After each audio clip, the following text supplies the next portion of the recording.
hearing my voice, you know what that means. It's time for the Homos Talk Show. Whoop, whoop. Let's get it, let's go. And we need you to do 3 important things. We need you to like, comment, and subscribe. And is it possible that sometimes when some popular ancient scriptures speak of male and female, that they are referencing whatever it is embodied? Please give us an example, just so you know, for us who may have this still trying to process it, or repeat the question again, then give us an example, just so you know we all on the same page. That was a lot to take in. I just want to make sure. Okay, so want to say that is it possible that when some popular ancient scriptures such as the Bible speak of male and female, they're referencing masculine and feminine energy? Like, it doesn't, because you hear them say something like the Holy Ghost, it doesn't necessarily mean that it's male or female. Or if they say like, and Job was cooking, that doesn't necessarily mean Job was a man. Job could have been a woman. Do you feel like it's referencing, you know, when it's referencing people, it's representing their spirit, their energy, or do you think it's representing the person as their sex, what's going on physically? Okay, well, I definitely feel like that a lot of the stuff that's ancient is universal. Like, they studied the stars, they studied spirits, they studied a lot of different things. Like, even in the Roman and Greek times, the transference of knowledge and energy was shared between men. It was something that was totally between men. Like, the woman was made only for reproduction, but not the sharing of knowledge or whatever. And so, like, I feel like those times things were a lot different, and so there were men who came off as women that were treated as women, but they had the upper foot on the woman because he could sit there with a king and share knowledge and guide him and whatever, so much that a woman wasn't able to do that because you need to stay in your place. You're the woman. You're just here to provide a name for my legacy. But a man could lay with another man and share that knowledge and, you know, and plan and guide each other.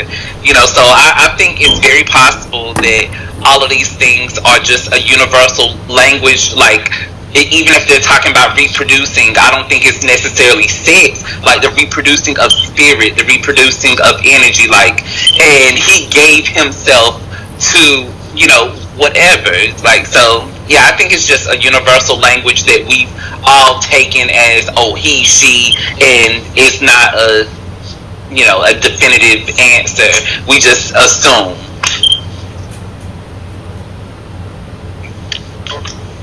Is it me?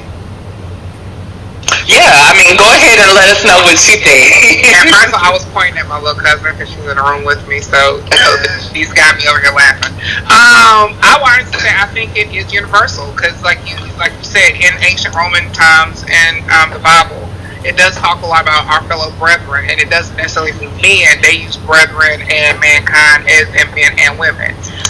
So I do believe that the masculine and femininity of those descriptions are not necessarily men and women, are more of a dominant type situation. Mm-hmm. Because, like, even whenever they talk about wisdom herself being wisdom and prayer embodying the beauty of a woman, that's because of the femininity. When you go to learn and listen, you humble yourself to hear, to listen. You humble yourself to pray.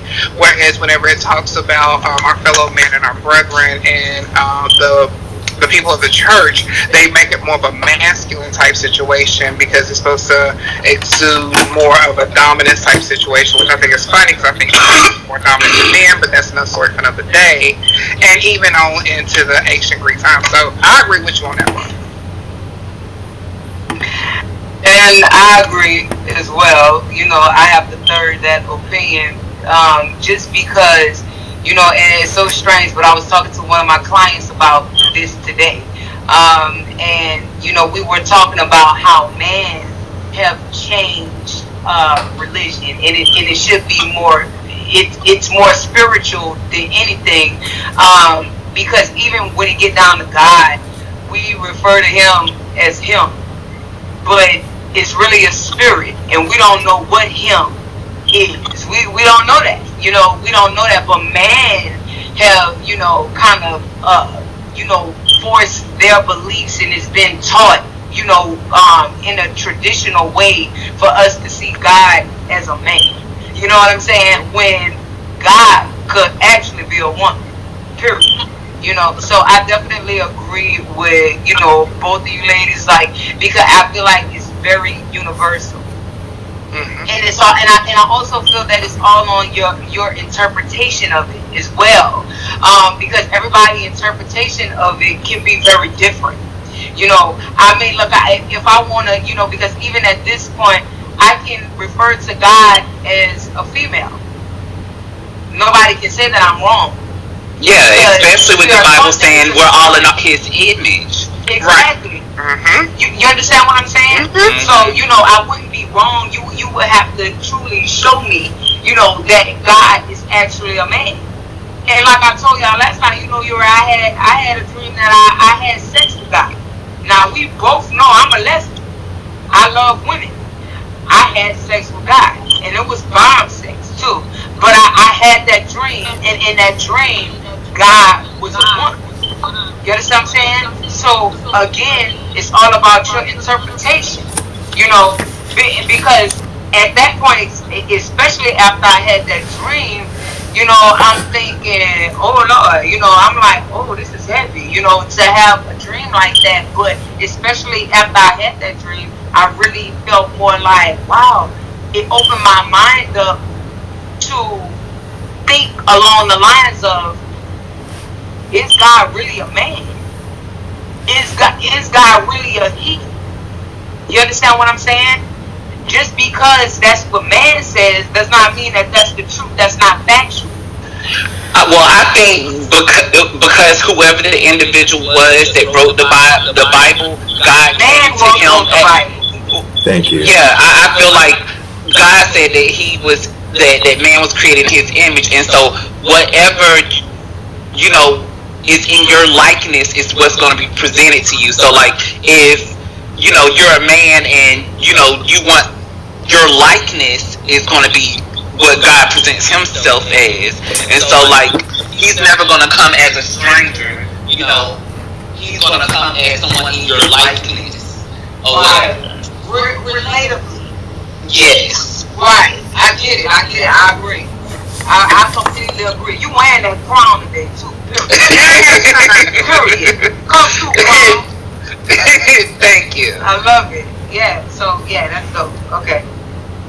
Yeah. Like going back to when we talked the other day, and I was telling you about a seminar I went to, and they was showing us even the most open-minded people can be small-minded. How they was talking about like a guy went to the doctor, and the doctor said that I gotta leave or whatever. My kids are in a situation, and I gotta get home to my husband or whatever. Automatically, people thought that the doctor was gay because he was going home to his husband. But what if the doctor was a woman? The first thing you think when you hear doctor is man, and so it's like that's small thinking. Like a woman can be a doctor as well. Because that's the world we live in. It's amazing how we associate those things with each other. It is easy to be very open-minded but still very small-minded. Mm-hmm. I find myself even driving down the road, because I got road rage like a mother. So I'll be driving down the road and I'll be referencing the car. And if it's like a Kia or something like that, I'll be like, she need to get off the road. And then a man driving the car because it looks feminine, you automatically assume, or if it's a truck, you like, he's driving crazy. And then you end up driving the car. We all do it. That's crazy. Right. It's a Kia. That's crazy.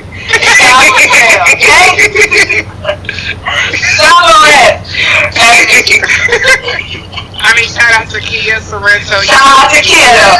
Walk to endorse me. I have a Kia Sorento 2011, fully loaded. So yes, Fully loaded. let you know, and it runs smoothly, beautifully. Smooth. Smooth. I always got to shout out. You never know who's listening. Look here. Endorsement, sponsorship. Exactly. You never know who's listening.